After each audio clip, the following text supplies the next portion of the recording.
So me and little Natalie over here just finished up a nice little hike, and it got me wondering, like, now that we're at the end of the medical school semester, what are some things that I should tell to someone that's a non-traditional medical student like myself? So I actually believe there's two advantages and then one disadvantage as far as being a non-traditional medical student, like what to actually expect.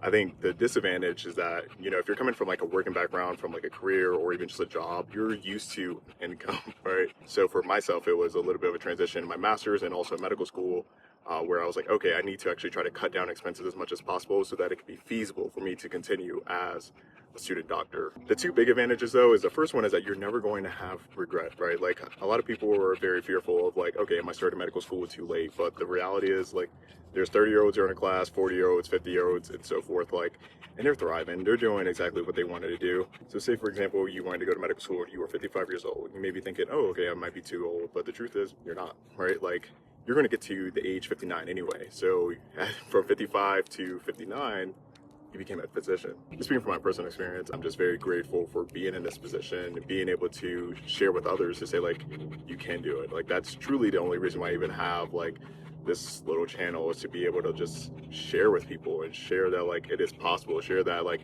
if you come from underserved background like I did, it is possible for you, and not just being someone who's just trying to make medical school look this like lavish thing. It's like saying like, it's truly rewarding, it's truly worth it. It's going to take a lot of pain and suffering, but it's worth it. But those who truly love it, I see that they work their ass off to get to where they're supposed to be. And yeah, it's not always going to be peaches and roses, but like it is worth it when you actually make that impact on patients.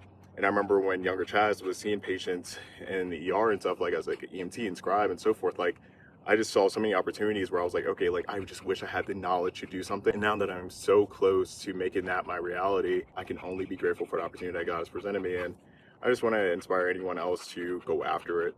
I will say that with the change in like the big beautiful bill or whatever, like it is extremely difficult now financially for those who do come from underserved backgrounds. So try to see if you can get like grants, scholarships, or even, if you have to, like military, if that's something that's feasible for you. But ultimately, I think if you can figure out a way to get here and figure out a way how to push forward throughout the good and the bad, then just know that you left nothing on the table and your life was fulfilled by going after something that was worth it to you.